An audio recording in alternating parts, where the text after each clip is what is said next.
the Home Depot Pig Butcher animatronic. I grabbed this guy on sale. He wasn't one I've like cared for too much all year, but he went pretty cheap. I mean, like, he's cool. He's not a bad prop at all. But I just, like, he wasn't one of my favorites, and, you know, he went half off. So he went pretty cheap. And, yeah.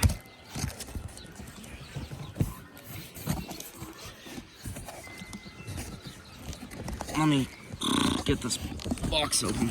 There we go. Well, yeah, there's a ton. I can already see his head and stuff. Oh, the box stinks. I guess I can take this pointing hand. It's pretty cool.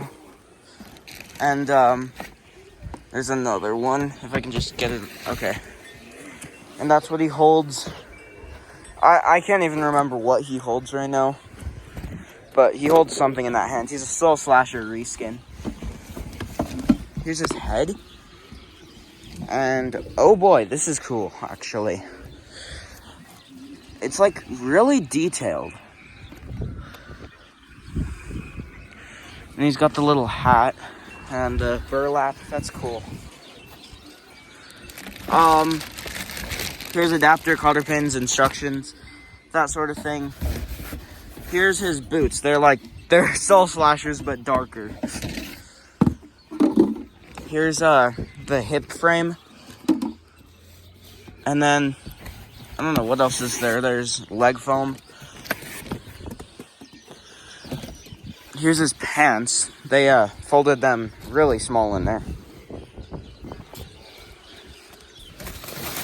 Here's the rest of his clothing, it appears.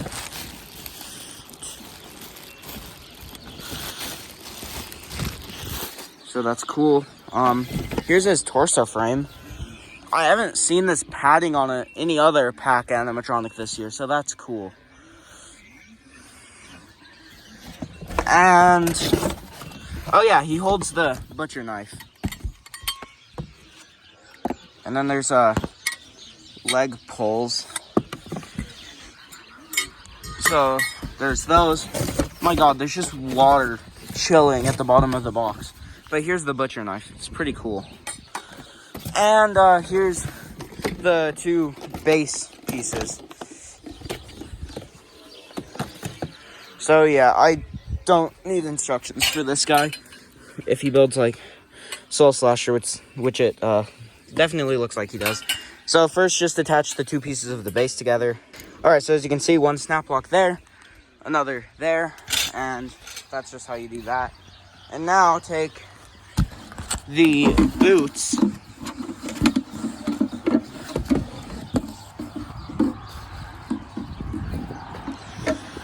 and just put them on. So just line it up over the pole. And then same thing there. So now take these poles, you know, the leg poles, and just literally snap lock them on there. Then take his leg foam, which, oh, it's over here. I thought it blew away for a second, because there's a bit of wind right now.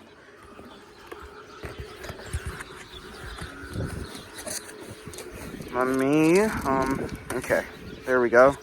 There's 1 and 2. And now, I'm gonna take the pants and put them over. Okay, as you can see, there they are. And then, take the hip frame and put it on the poles right there. Just, oh, there it goes, it fell off. And then just get these snap locks in. It can be a bit tricky because the pants are kind of pulling the legs tight, but now just pull the pants up using that elastic. So let me just, okay, just like that. And now take the torso frame and just snap lock that in too. Just like that. Basically everything is snap locks on this guy. And now take the shirt and put it over. Okay, that was kind of confusing because the apron kept getting all tangled up, but also I took the wire from the apron, which is the motion sensor, and just connected it in there.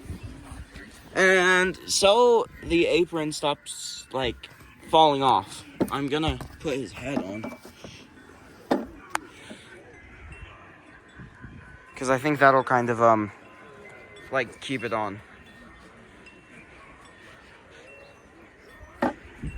So just a second. Okay, you kind of just drop it in there. You gotta push it a little bit, and then it's the black wire. But we really don't have that much left to him. It was a pretty fast build, minus the apron, because that took a bit. But we're just gonna feed. It doesn't matter which arm you do first, but I'm gonna do the arm with the hole in it through the sleeve, and then connect it to the fork hook, and then we'll put a cotter pin on it. Okay, so there's, the elastic, and now we're gonna just open the bag real fast and then take one of those cotter pins. So let me just dump them out on the blocks. Okay. And then we're gonna go in here. It's kind of hard to get your camera in there, so I'm just kind of feeling around. Just feel around on where the arm connects, and then you should be able to just kind of push it into that slot. Yeah, there it goes. So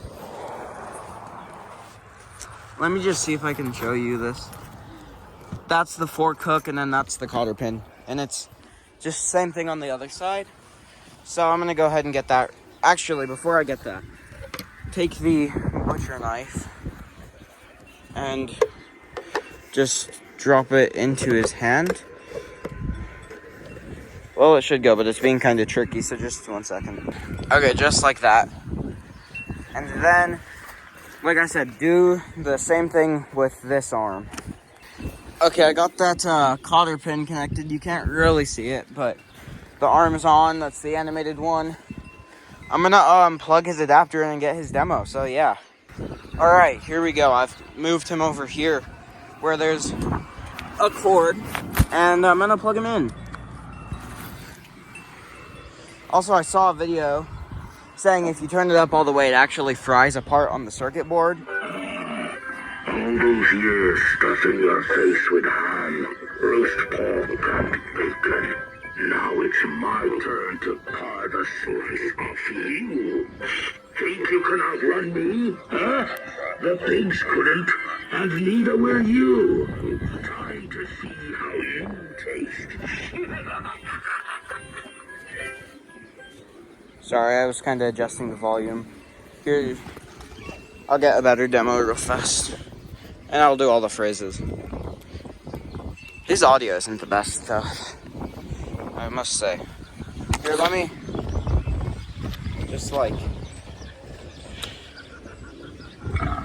People call me an artist, a real craftsman with the blade. They line up for a taste of my work, but they never leave once I start carving. No rush, no fuss, just me, my cleaver, and a job well done. So, who's next for my collection? Don't be shy, step on up.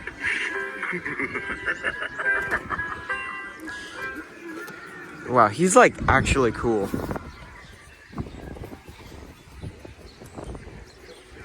You can kind of see the eye lights.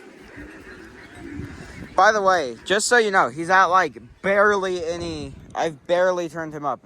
So yeah, wonder why Pac decided to give him such loud audio. Oh my god, this wind. I don't like what Low Scarecrow's doing over there.